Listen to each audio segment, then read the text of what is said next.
Hi families. இன்னைக்கு கதை பார்க்கலாமா? வாங்க. ஒரு பொண்ணோட ஏக்கத்தினை பற்றின கதை இது. வாங்க கதைக்குள்ள போகலாம். என் பெயர் மதிவதனி. நான் ஒரு மருத்துவராக பணியாற்றி வருகிறேன். பெற்றோர் பார்த்து நிச்சயத்த திருமணம்தான் எனக்கும் நடந்தது. ஆரம்பத்தில் எங்கள் இருவருக்கும் பெரிய அளவில் ஈர்ப்பு இல்லை என்றாலும் காலப்போக்கில் அந்த பந்தத்தை மனதார ஏற்றுக்கொண்டு வாழத் தொடங்கினோம். சில மாதங்கள் வாழ்க்கை எந்த பிரச்சனையுமின்றி அமைதியாக சென்றது. ஒருவரை ஒருவர் நன்றாக புரிந்து கொண்டதாகவே நான் நம்பினேன். ஆனால் காலம் செல்ல செல்ல என் கணவரிடம் ஒரு பெரிய மாற்றம் தெரிந்தது. என்னிடம் பேசுவதை தவிர்க்கத் தொடங்கினார். நான் எதை கேட்டாலும் அலட்சியமான பதில்களே வந்தன. மருத்துவ வேலைப்பளுவாக இருக்கும் என்று நான் நினைத்து என்னையே சமாதானப்படுத்தி கொண்டேன். ஆனால் நாட்கள் செல்ல செல்ல அவர் என்னை முற்றிலும் ஒதுக்க ஆரம்பித்தார். வீட்டில் இருந்தும் அவர் மனம் எங்கோ இருப்பது போல் எனக்கு புரிந்தது. ஒரு நாள் அவர் குளிக்க சென்றபோது டேபிளில் இருந்த அவரது கைபேசிக்கு தொடர்ந்து மெசேஜ் வந்து கொண்டே இருந்தன. ஏதோ ஒரு சந்தேகத்தில் நான் அதை எடுத்து பார்த்தேன். ஷாலினி என்ற ஒரு பெண்ணுடன் அவர் மிக நெருக்கமாக பேசிய குறுஞ்செய்திகளும் புகைப்படங்களும் அதில் இருந்தன. ஒரு கணவன் மனைவியிடையே இருக்க வேண்டிய அனைத்து எல்லைகளையும் அவர்கள் தாண்டி இருந்தனர். அதை தற்செயலாக பார்த்த என் தலையில் இடியே விழுந்தது போல் இருந்தது. என் கண்கள் கலங்கி தாரை தாரையாக கண்ணீர் கொட்டியது. என்னை அவர் ஒதுக்கியதன் நிஜமான காரணம் எனக்கு அப்போதுதான் புரிந்தது. அவர் குளியலறையிலிருந்து வெளியே வரும் சத்தம் கேட்டதும் மனதை கல்லாக்கி கொண்டு போனை மீண்டும் அதே இடத்தில் வைத்துவிட்டு சமையலறைக்கு சென்று விட்டேன். அவரிடம் நேருக்கு நேராக கேட்க மனதிற்குள் பயமும் மிகுந்த வலியும் இருந்தது.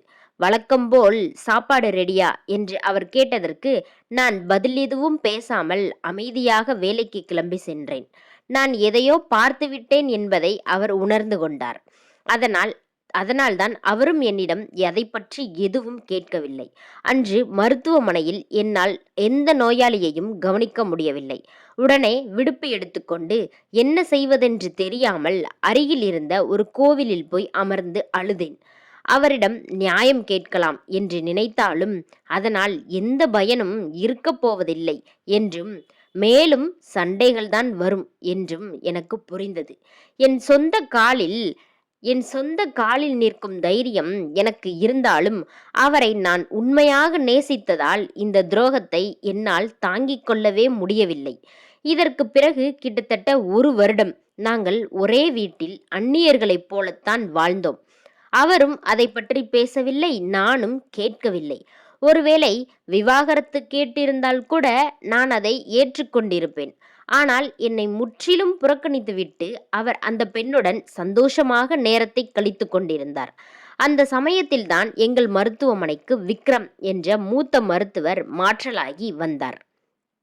அவர் மிகவும் அன்பாகவும் கனிவாகவும் பழக்கம் காட்டினார். என் முகவாட்டத்தைக் கண்டே நான் ஏதோ ஒரு தனிமையில் தவிப்பதை அவர் கண்டுகொண்டார். ஒரு நாள் அவராகவே என்னிடம், ஏன் இவ்வளவு மன அழுத்தத்தோடு இருக்கிறீர்கள்? உங்களுக்கு ஒரு நல்ல துணை வேண்டாமா? உங்கள் கணவரை விவாகரத்து செய்துவிட்டு மறுமணம் செய்து கொள்ளலாமே என்று கேட்டார். என் பெற்றோர் இதையெல்லாம் ஏற்றுக்கொள்ள மாட்டார்கள். என் வாழ்க்கை இப்படியே முடிந்துவிடுமோ என்று பயமாக இருக்கிறது என்று நான் என்னை அறியாமல் என் சோகத்தை கொட்டினேன். அதற்கு அவர், உங்கள் கணவர் இன்னொரு பெண்ணுடன் வாழும்போது நீங்களும் உங்களுக்கு பிடித்த ஒரு ஆணுடன் ஏன் பழகக்கூடாது? அது உங்கள் தனிமையை போக்குமே என்றார். என்னை முழுமையாக புரிந்து கொண்டு ஏற்றுக்கொள்ளும் ஒரு ஆண் கிடைத்தால் நான் நிச்சயம் என் வாழ்க்கையை பரிசீலனை செய்வேன் என்று சொன்னேன். உடனே அவர், ஏன் என்னை பார்த்தால் உங்களுக்கு அந்த எண்ணம் வரவில்லையா? உங்களை பார்த்த முதல் நாளிலிருந்தே எனக்கு உங்களை பிடிக்கும். ஆனால் திருமணமானவர் என்பதால் தயங்கினேன். இப்போது உங்கள் நிலைமையை பார்த்துதான் என்னால் சும்மா இருக்க முடியவில்லை என்று கூறி என்னுடன் நெருக்கமாக வாழ விரும்புவதாக தெரிவித்தார். திடீரென அவர் அப்படி பேசியதும் அதிர்ச்சி அடைந்த நான், ஷிப்ட் முடிந்துவிட்டது என்று கூறிவிட்டு அங்கிருந்து புறப்பட்டு விட்டேன். ஆனால் அன்று இரவு முழுவதும் அவர் கூறிய வார்த்தைகளே என் மனதில் ஓடிக்கொண்டே இருந்தன. அடுத்த நாள் மருத்துவமனையில் நாங்கள் இருவர் மட்டுமே இருந்த நேரத்தில் அவர் மீண்டும் என்னிடம் வந்து அதே கோரிக்கையை வைத்தார். என்னிடம் மிகவும் அன்பாகவும் அக்கறையாகவும் பேசுவது போல நடித்து தன்னை ஏற்றுக்கொள்ளுமாறு வற்புறுத்தினார். ஆனால் எனக்குள் ஏதோ ஒரு குற்ற உணர்ச்சி இருந்தது. நான் அவரிடம், நாம் இணைவதற்கு ஒரு அங்கீகாரம் வேண்டும். நீங்கள் என்னை முறைப்படி திருமணம் செய்து கொள்வதாக இருந்தால் நான் என் கணவரிடமிருந்து விவாகரத்து பெற்று உங்களுடன் வரத் தயார் என்று நிபந்தனை விதித்தேன். அப்போதுதான் அவர் அந்த உண்மையை உடைத்தார். அவருக்கு ஏற்கனவே திருமணமாகி 2 குழந்தைகள் இருப்பது தெரிய வந்தது. மீண்டும் ஒருமுறை நான் ஏமாற்றப்பட்டதை நினைத்து நொறுங்கி போனேன். ஆனால் அவரோ எந்த கூச்சமும் இல்லாமல், அதனால் என்ன, உன் கணவன் இன்னொரு பெண்ணுடன் வாழும்போது நீயும் என்னுடன் பழகினால் என்ன தப்பு? அவர் தராத சுகத்தையும் அன்பையும் நான் தருகிறேன் என்று பேசி என்னை தவறான பாதைக்கு அழைக்க முயன்றார். வீட்டிற்கு வந்த பிறகு நிதானமாக யோசித்தேன். கணவன் என்ற பெயரில் ஒருவன் எனக்கு துரோகம் செய்து காயப்படுத்தினான். இப்போது அதே போல இன்னொரு பெண்ணின் வாழ்க்கையை கெடுத்து நான் சந்தோஷமாக இருக்க வேண்டுமா? சுயமரியாதையோடு வாழ ஒரு வழி இல்லையா? இந்த தவறான உறவு எனக்கு தேவையில்லை என்று தீர்க்கமாக முடிவெடுத்தேன்.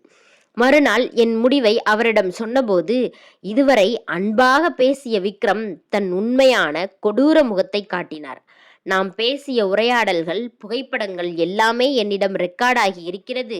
நீ என் பேச்சை கேட்காவிட்டால் இதை உன் கணவனுக்கும் சமூக வலைதளங்களுக்கும் அனுப்பி உன்னை அசிங்கப்படுத்தி விடுவேன் என்று மிரட்டினார். அப்போதுதான் அவர் எவ்வளவு ஆபத்தான மனிதர் என்பதை நான் உணர்ந்தேன். ஆனால் நான் அந்த மிரட்டலுக்கு பயப்படவில்லை. உன்னால் முடிந்ததை செய்து கொள்.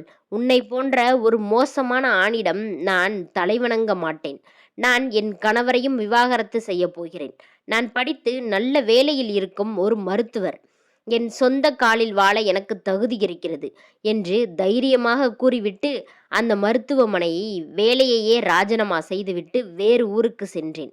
என் பெற்றோரிடம் நடந்த உண்மைகள் அனைத்தையும் கூறி புரிய வைத்தேன். ஆரம்பத்தில் அதிர்ச்சியடைந்தாலும் என் வேதனையை புரிந்து கொண்டு என்னை ஏற்றுக்கொண்டனர். விவாகரத்து பணிகளும் முடிந்தன. நாட்கள் செல்ல செல்ல என் மனக்காயங்களும் ஆறத் தொடங்கின. சில ஆண்டுகள் கழித்து பெற்றோர் எனக்கு மறுமணத்தை பற்றி பேசினர். ஆரம்பத்தில் ஆண்களின் மீதே எனக்கு நம்பிக்கையற்ற பயம் இருந்தது. ஆனால் என் கடந்த கால போராட்டங்கள் அனைத்தையும் அறிந்து, உங்கள் இடத்தில் யார் இருந்தாலும் இப்படித்தான் முடிவு எடுத்திருப்பார்கள். உங்களை மதித்து நடப்பதே என் கடமை என்று துணிச்சலாக முன்வந்த அர்ஜுன் என்பவரை சந்தித்தேன். அவரது நேர்மையும் அன்பும் எனக்கு புதிய நம்பிக்கையை கொடுத்தது. எங்கள் திருமணமும் முறைப்படி நல்லபடியாக நடந்தது. இப்போது நான் மிகுந்த நிம்மதியோடும் சந்தோஷத்தோடும் வாழ்கிறேன். வாழ்க்கையில் துரோகங்களை சந்தித்து வீழ்ந்து விடாமல் சுயமரியாதையோடு நிமிர்ந்து நிற்கும் ஒவ்வொரு பெண்ணுக்கும் என் கதை ஒரு நம்பிக்கையாக இருக்கும் என்று நம்புகிறேன். இது போன்ற பல கதைகளையும் அனுபவங்களையும் தொடர்ந்து தெரிந்து கொள்ள நம்ம சேனலை மறக்காம சப்ஸ்கிரைப் பண்ணுங்க. அப்படியே லைக் பண்ணிருங்க. உங்களோட கருத்துக்களை கமெண்ட்ல டைப் பண்ணிருங்க. பை.